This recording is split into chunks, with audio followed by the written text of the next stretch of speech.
तो गाइस एक बार फिर से आप सभी का स्वागत है मेरे चैनल पे। और आज की जो वीडियो है वो बहुत ही डिमांडेड वीडियो है। काफ़ी बच्चों ने मुझे मैसेज किया था कि अपना शिप का एक्सपीरियंस बताओ, फर्स्ट शिप का। तो ये वीडियो थोड़ी लेट आ रही है, मुझे पहले ही डालना चाहिए था, पहले वीडियो बनाना चाहिए था, लेकिन कुछ कामों से मैं बिजी था थोड़ा। तो अभी टाइम मिला है तो सोचा कि अपना एक्सपीरियंस बताऊं आप सभी को। जो भी बच्चे शिप ज्वाइन करने वाले हैं अभी, उनके लिए काफ़ी हेल्पफुल वीडियो है। तो वीडियो को अंत तक देखें, आप लोग को बहुत कुछ ऐसी टिप्स दूंगा और आपको कुछ जानने मिलेगा कि एक्चुअल में कैडेट्स, मैं एक इंजन कैडेट हूँ, तो इंजन कैडेट का काम क्या होता है शिप पे और लाइफ कैसी होती है ऑन बोर्ड। तो बने रहे इस वीडियो के साथ।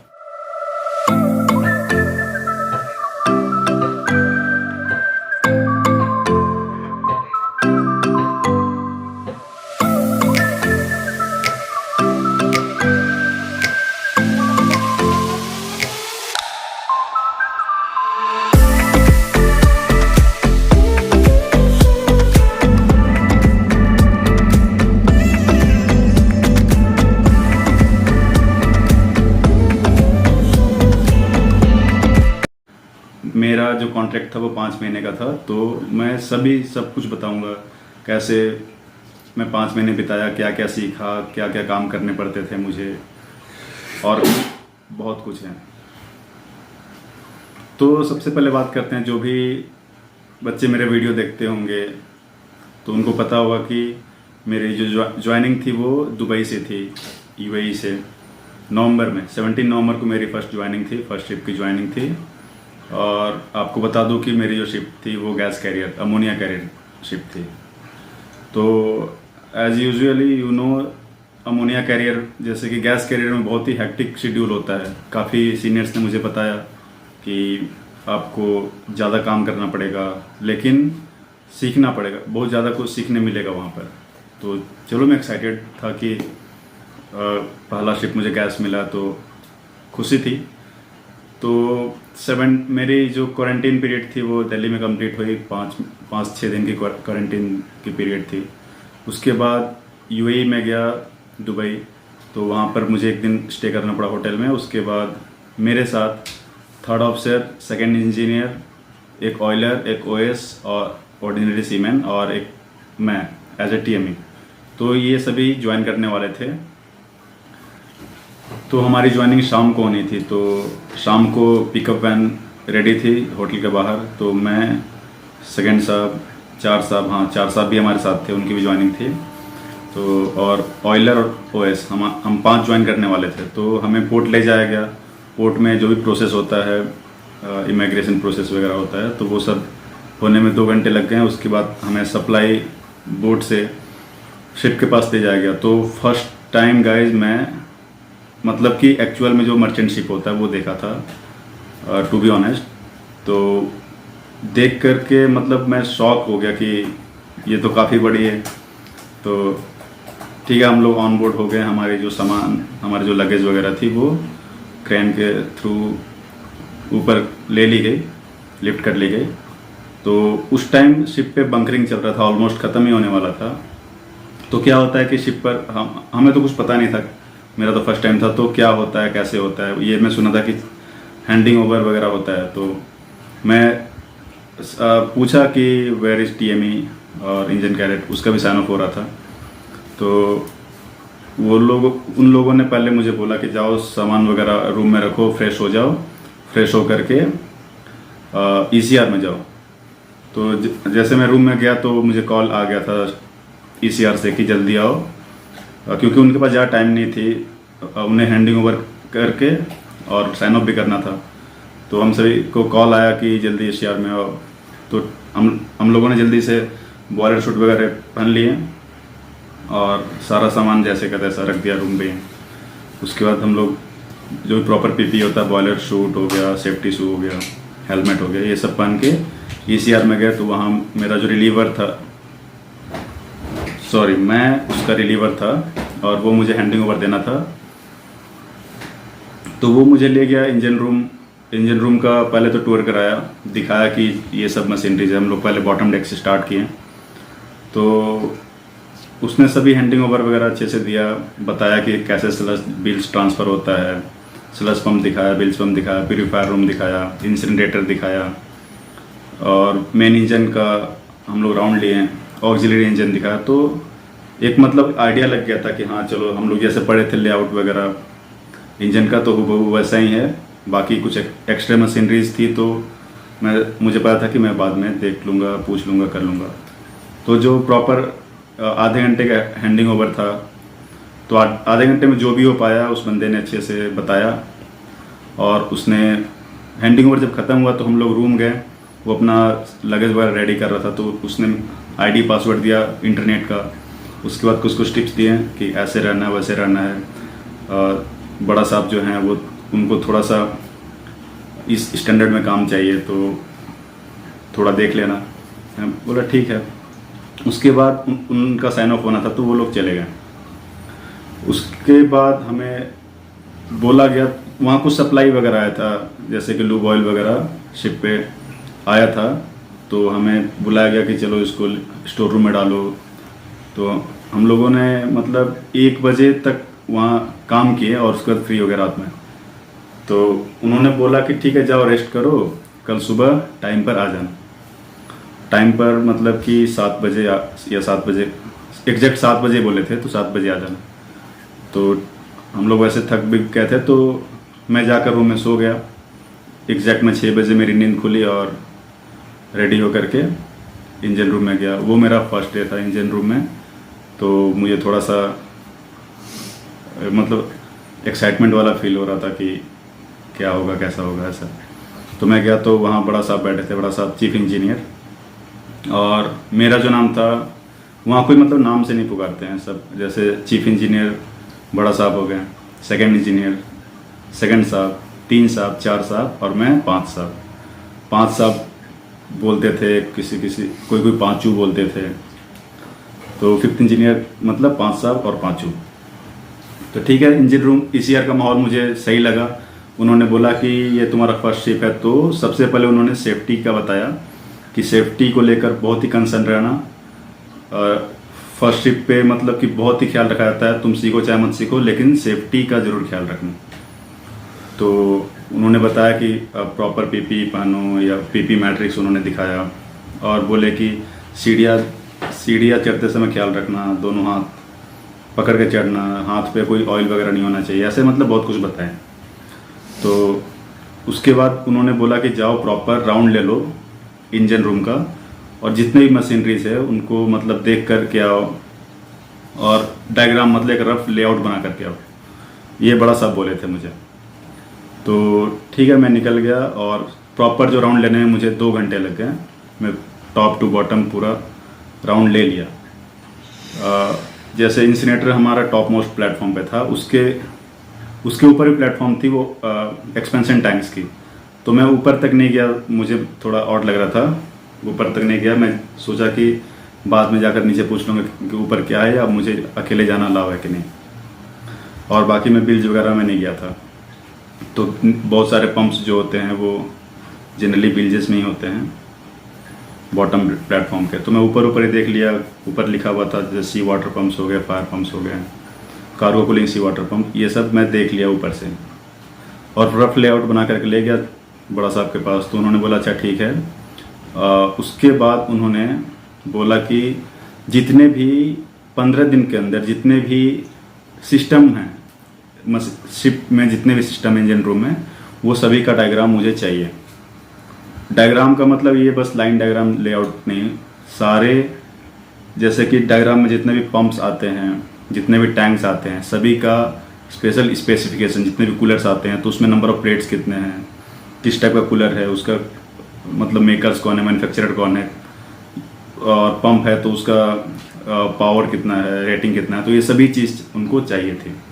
तो मैं समझ गया कि हाँ उनका स्टैंडर्ड जैसे TME ने बताया था, मेरा जो मैं जिसका रिलीवर था उसने बताया था कि उनका स्टैंडर्ड इधर है, इतना ऊंचा है, तो उसके हिसाब से चलना पड़ेगा।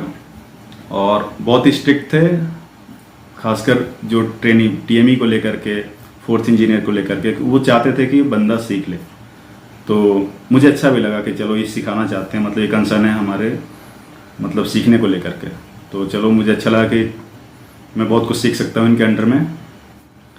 अब थी सेकंड साहब की बारी, तो उन्होंने मुझे बुलाया सेकंड साहब। तो जैसा कि आप सभी को पता होगा कि जो ट्रेनी होता है, जो टीएमई होते हैं, इंजन कैडेट होते हैं, वो सेकंड इंजीनियर के अंडर में आते हैं। मतलब उनका सुपरवाइजर जो होता है सेकंड इंजीनियर होता है। तो मोस्टली टाइम आपको सेकंड इंजीनियर के साथ ही बिताने हैं। तो उन्होंने मुझे बताया, सबसे पहले तो बोले कि मतलब इस कंपनी में पेपर वर्क बहुत है, तो तुम्हें मतलब पेपर वर्क का लोड लेना पड़ेगा। तो तुम्हें एक्सेल, एमएस वर्ड ये सब आता है कि नहीं? तो मुझे ये सब अच्छे से पता है, ये सब मैं पहले कर चुका था। तो मैं बोला कि हाँ, मैं ये सब मुझे अच्छे से आता है।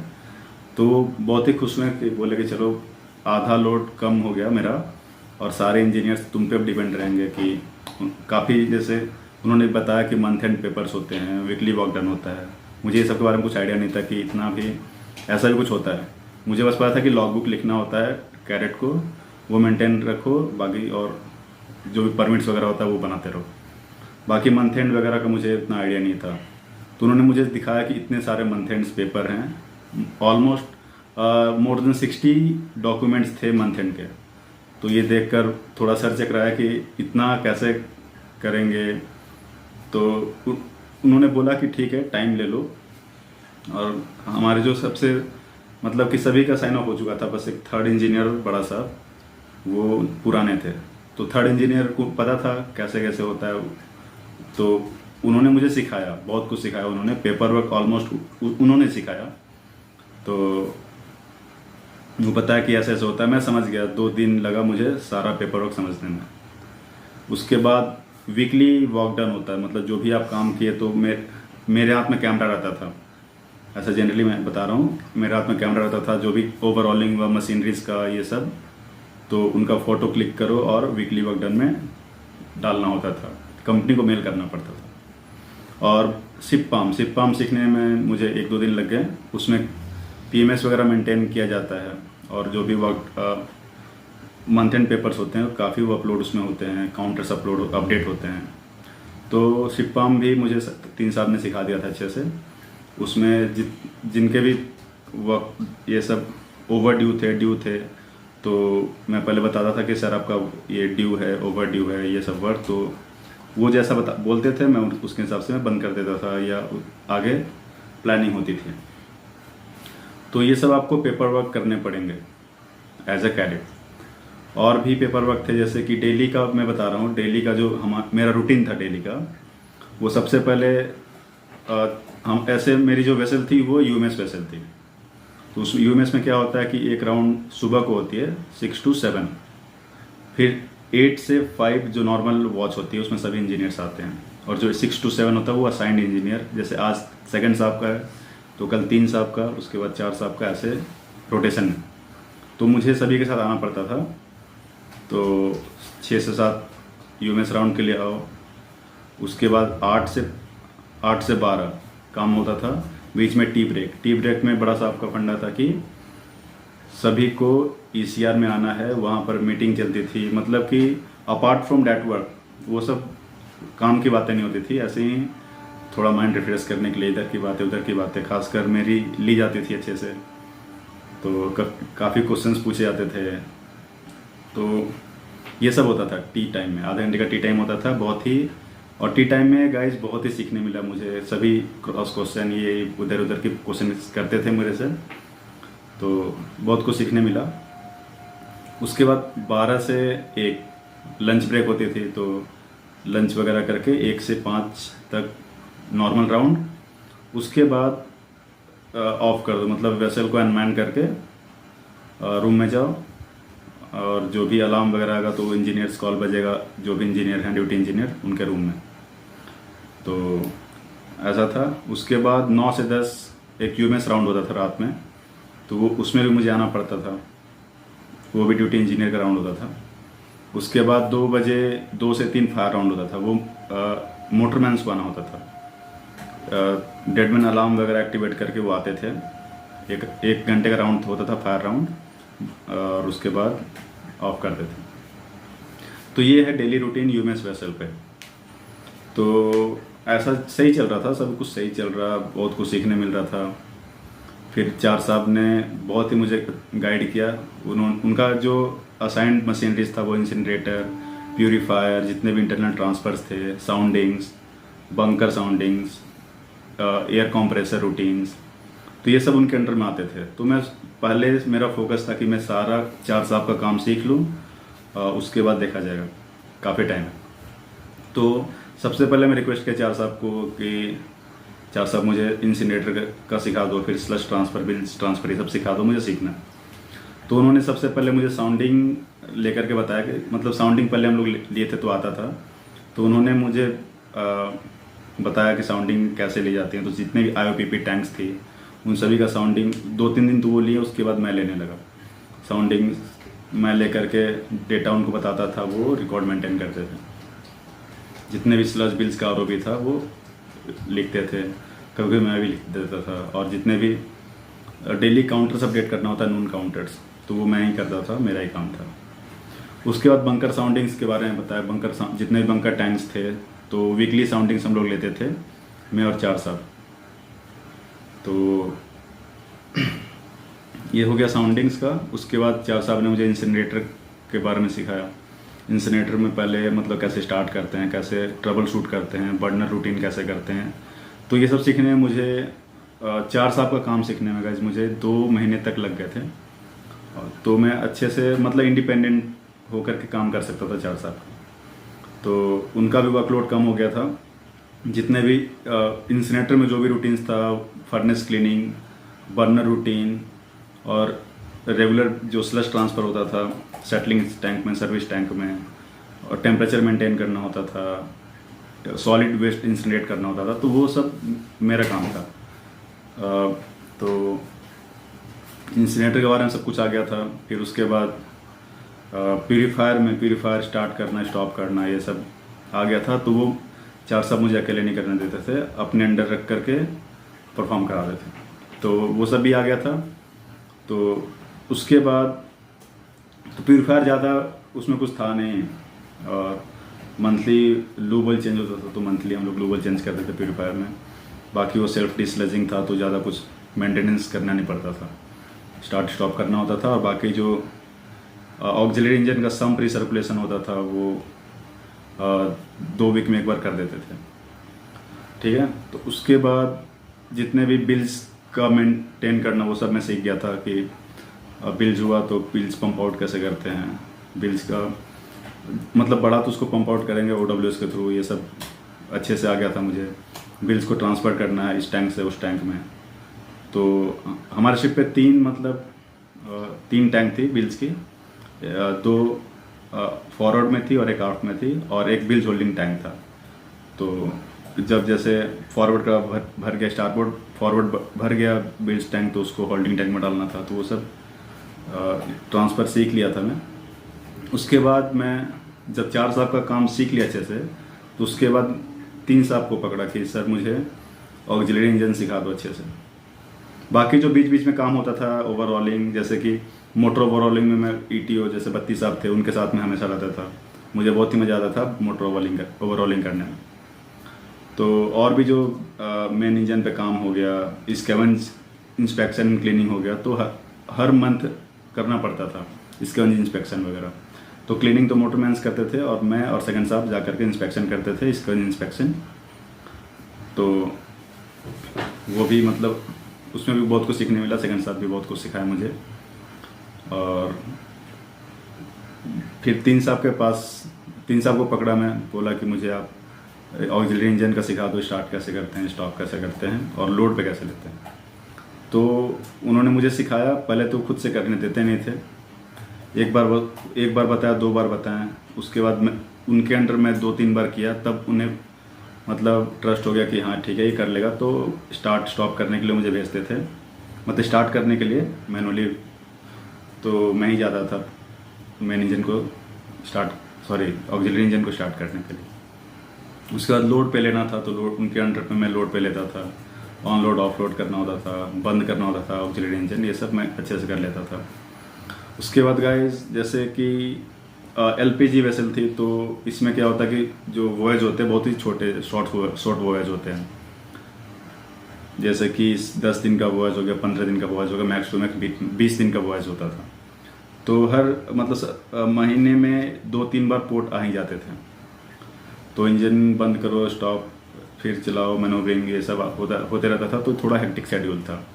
तो मैनोवरिंग में गाइज मेरा जो काम था, जितना भी स्टीयरिंग गियर टेस्ट हो गया, टेलीग्राफ टेस्ट हो गया, इंजन को ब्लो थ्रू करने के लिए इंडिकेटर कॉक खोलना होता था, टैंक्स को ट्रेन करना होता था। मतलब अराइवल डिपार्चर चेकलिस्ट में जो भी था वो मुझे परफॉर्म करना पड़ता था। एयर बोटल्स ड्रेन करो, और भी मतलब ये सब जो छोटे छोटे काम थे वो करना होता था। फिर उसका जैकेट वाटर जो होता है उसका टेम्परेचर मेंटेन करो, और ये सब काम मतलब कि मैनोवरिंग के टाइम होता था, वो मुझे ही करना पड़ता था। तो जब भी मैनोवरिंग होगा, रात को भी क्यों ना हो, 2 बजे 1 बजे, तो मैं उस समय प्रेजेंट रहता था। और बहुत कुछ सीखने मिला ऐसे मैनोवरिंग में। मतलब इतना कॉन्फिडेंट हो गया था कि मैं खुद से कर लूँ। जैसे फ्रेश वाटर जनरेटर बंद करना था, स्टार्ट करना था, वो सब अच्छे से आ गया था मुझे। क्या क्या प्रोसीजर होता है, मतलब मुझे पूरा रटा गया था कि कैसे कैसे क्या करना है प्रोसेस वाइज। तो जैसे ही पोर्ट से निकलना होता था या पोर्ट आता था, तो मुझे सेकंड साहब बोलते थे जाओ इंजन रेडी करो।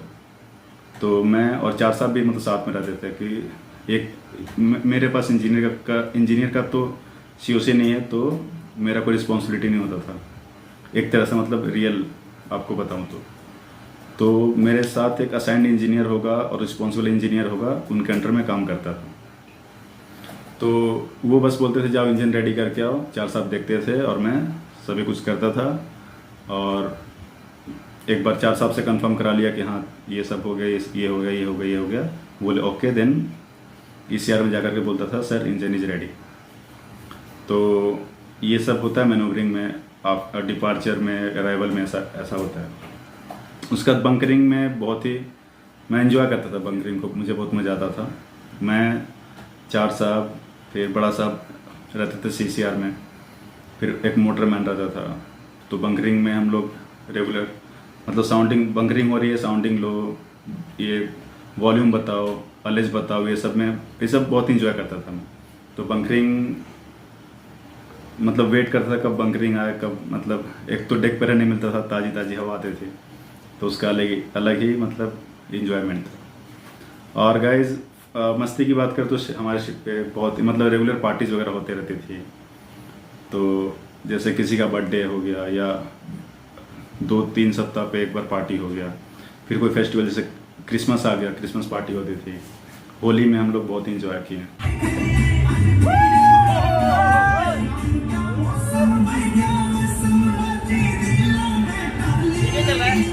तो ये जो 4-5 महीने थे, मतलब कि मैं बोलूँ कि ये जो पहला शिप का जो मोमेंट था मैं कभी भूल नहीं सकता हूँ। बहुत ही इंजॉय किया हमने, बहुत कुछ सीखा, और इतने अच्छे क्रूज मिले थे, इतने अच्छे मेरे जो ऑफिसर्स क्रूज ये सब मिले थे, बहुत ही अच्छे थे। उन्होंने बहुत कुछ सिखाया। मोटरमैन, फिटर, ये सबसे मुझे बहुत कुछ सीखने मिला।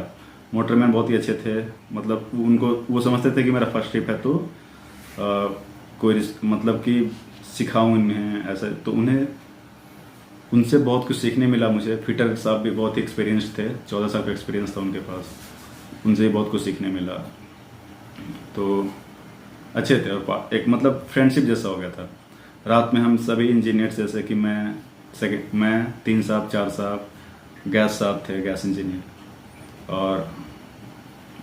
और हाँ एक OS था, ये सभी मिलकर हम लोग पत्ते खेला करते थे। तो बहुत ही मज़ा था। मतलब चाहते थे कैसे शाम हो जाए तो हम लोग पत्ते खेलने के लिए सभी एक साथ इकट्ठे हो और गाना बजा के पूरा 2-3 घंटे खेलते थे। तो अच्छी लाइफ कटी। और आपको पता होगा इक्वेटर क्रॉसिंग सेरेमनी क्या होता है। जैसे कि इक्वेटर होती है, उसको फर्स्ट टाइम जो क्रॉस करता है तो उनको एक तरह से पार्टी ट्रीट या रैगिंग, आप जो भी बोल लो, तो ऐसा करते हैं। तो मुझे मतलब लड़की बनाया गया था, मुझे फिर और एक कैडेट था, फिर एक एडिशनल 3rd ऑफिसर, वो तीनों का फर्स्ट टाइम इक्वेटर क्रॉसिंग था। तो लड़की बनाया गया था डांस कराया गया था, मतलब बहुत कुछ हुआ था। तो हम लोग बहुत इन्जॉय किए, तो मज़ा आया था। ये सब मतलब ऐसे शिप पे होती रहती हैं, आपका टाइम मतलब पास हो जाएगा। और ये सब बहुत ज़रूरी भी है, क्योंकि आपको पता है कि जो जितने भी सेफरर्स हैं मतलब ऑन बोर्ड, मेरे जो मेरे शिप पे 22 थे, तो एक तरह से उन्हें ही 6-7 महीना एक साथ बिताने होते हैं, तो एक तरह से वो फैमिली बन जाते हैं। तो एज अ फैमिली मतलब रहना भी चाहिए, क्योंकि अगर अकेलापन आपको, मतलब मैं बोलूँ कि अकेलापन आपको फील हो रहा शिप पे, तो सरवाइव नहीं कर पाओगे। आपका मतलब मेंटल हेल्थ, फिजिकल हेल्थ के साथ मेंटल हेल्थ भी अच्छा होना चाहिए शिप पे सरवाइव करने के लिए। और कभी कभी वेदर भी रफ हो जाते थे, रोलिंग मतलब इंडियन ओशियन में, मतलब साउथ अफ्रीका जाने के टाइम उधर बहुत ही रफ वेदर रहता है, तो 3-4 दिन तक लगातार रोलिंग पिचिंग ये सब होते रहता था। तो 2-2 दिन हम लोग सो नहीं पाते थे, मतलब कि रात में नींद नहीं आती थी, फिर सुबह काम करने मन नहीं लगता था, तो ऐसा होता था। तो कभी कभी बड़ा साहब बोलते थे जाओ हाफ डे लो, छुट्टी कर लो, तो हम लोग यूएमएस पर डाल के रूम में चले जाते थे अगर कोई काम नहीं रहता था। तो बाकी एक बार तो मुझे चोट भी लग गई थी, मतलब हैमर यूज़ कर रहा था, नट को तोड़ना था, मतलब फ्लैंज में नट को रोड हो गया था, उसको चेंज करना था। तो चीजल हैमर यूज़ कर रहा था, तो गलती से हैमर मेरे हाथ यहाँ पर लग गई थी, तो ये पूरा हाथ मेरा सूज गया था। तो सेकंड ऑफिसर ने मेरा फर्स्ट एड किया और 1 दिन का मुझे रेस्ट मिला था। तो बाकी ज़्यादा कुछ हुआ नहीं था, ज़्यादा सीरियस नहीं था, बस हाथ सूज गया था। तो काफ़ी लोग परेशान हो गए थे कि चोट लग गया है। तो 1 दिन का छुट्टी मिला, उसके बाद फिर मैं खुद ही आ गया एशियार में। मतलब कि रूम में बैठने से मन भी नहीं लगता है। आप शिप पर जाओगे और सोचोगे कि मैं रूम पे बैठ कर टाइम पास कर लूँगा, नहीं हो पाएगा, आपको मन नहीं लगेगा। मैं खुद एशियार में गया तो 1-2 दिन में छोटा छोटा काम किया, मतलब ज़्यादा हैवी उठाता नहीं था, फिर नॉर्मली 2-3 दिन के बाद ठीक हो गया। और मंथ एंड जब भी मंथ एंड आता था तो 4-5 दिन पहले से ही मुझे मतलब कि पेपर्स वगैरह कंप्लीट करने होते थे मंथ एंड के। जैसे कि 3 साहब का अलग था, ऑक्सिलरी इंजन के जितने परफॉर्मेंस थे ट्रेंड थे, तो वो 3 साहब के अंडर आते थे। सबसे ज़्यादा मंथ एंड का लोड 4 साहब के ऊपर होता था। लूब ऑयल का इन्वेंट्री लो, फ्यूल ऑयल पंकर साउंडिंग, ये सब जाता था। और STP sewage treatment plant, air compressor performance, ये सब मतलब 4 साहब के अंडर आता था। तो ये सब, और सेकंड साहब के अंडर भी मेन इंजन वगैरह का आता था, स्कैवेंज का, तो वो सब मैं ही करता था। बस साथ में वो लोग बैठे रहते थे, वो लोग बस गाइड करते थे, बाकी कंप्यूटर वर्क मैं कर देता था। तो उनका वर्कलोड और इजी हो गया था। और भी जैसे बॉयलर का मेंटेनेंस करना, वो सब भी 3 साहब ने मुझे सिखाया था। बॉयलर का बर्न रूटीन कैसे करते हैं, फिर उसका ब्लो थ्रू कैसे करते हैं, ब्लो डाउन कैसे करते हैं, केमिकल ट्रीटमेंट कैसे करते हैं, तो वो सब सीख गया था मैं। और भी जो गैस, हाँ, जो गैस प्लांट होता है, जैसे कि कार्गो कंप्रेसर होता है, कार्गो रिलिक्विफिकेशन कैसे होता है, वो सब मैं गैस इंजीनियर से सीख लिया था। वो सभी काफ़ी सपोर्टिव थे, सिखाना चाहते थे, तो बोलते थे टाइम निकाल कर आ जाओ, मैं तुम्हें सिखा दूंगा। तो वो सब मैं सीख लिया, उनका एडवांटेज लिया मैं। तो और जो मेरा मेन इंजन था वो एमी सीरीज़ का था, एमी बी सीरीज़ का था। तो वो मतलब एक तरह से एडवांस इंजन है, इलेक्ट्रॉनिक इंजन है, एडवांस ग्रीन इंजन था, जिसका सीरीज़ था 6G60 ME B 9.5, ये सीरीज़ था। तो इलेक्ट्रॉनिक इंजन था विथ। उसके बाद अप्रैल में मेरा साइन ऑफ, मतलब कि अप्रैल में मेरा साइन ऑफ हो गया था श्रीलंका से। तो सबसे पहले मेरा साइन ऑफ होने वाला था सिंगापुर से, तो वहाँ कोविड रेस्ट्रिक्शन के कारण क्रू चेंज नहीं था। तो उसके बाद हमें गॉल में उतारा, गॉल श्रीलंका में। तो मैं बहुत एक्साइटेड था, first time sign off sign on ये सब हो रहा था। साइन ऑफ में बहुत एक्साइटेड था, तो हम लोग श्रीलंका गए, वहाँ एक दिन का होटल स्टे था। उसके बाद मैं फ़्लाइट से अपने घर आ गया। तो ये थी मेरी पूरी फर्स्ट शिप की एक्सपीरियंस, और काफ़ी अच्छी थी, अनफॉरगॉटेबल, बहुत ही अच्छी मेमोरीज बनी और बहुत ही कुछ सीखने मिला। तो गाइज़, ये आप इस वीडियो को आप एक रेफरेंस ले सकते हो कि इंडियन कैडेट की लाइफ कैसी होती है शिप पे। तो शिप ज्वाइन करने से पहले तो मुझे सीनियर्स बताए थे कि आप तुम्हारी जो लाइफ है वो डिपेंड करेगी वहाँ आपको क्रू मेंबर कैसे मिलते हैं, आपको सिखाने वाले कैसे मिलते हैं। कभी कभी होता है कि चीफ इंजीनियर बहुत ही स्ट्रिक्ट होते हैं, सेकंड इंजीनियर बहुत ही स्ट्रिक्ट होते हैं, बहुत ही काम करवाते हैं, ऐसा मतलब सुनने मिला था। तो मैं भी थोड़ा नर्वस था कि चलो काम तक तो ठीक है, काम कराएंगे तो और सीखने ही मिलेगा, बस अच्छे से पेश आएँ, अच्छा बिहेव करें, ये सब। तो गाइज, मैं बता दूं कि एकदम पेरेंट्स जैसा वो केयर करते थे। मतलब मुझे ये 4th इंजीनियर से लेकर के 3rd इंजीनियर, 2nd इंजीनियर, बड़ा साहब, बत्ती साहब, गैस साहब, सब मतलब as a friend, as a parents वो लोग केयर करते थे। बाकी जो कैप्टन वो भी बहुत ही कूल माइंडेड, बहुत ही मतलब अच्छे थे।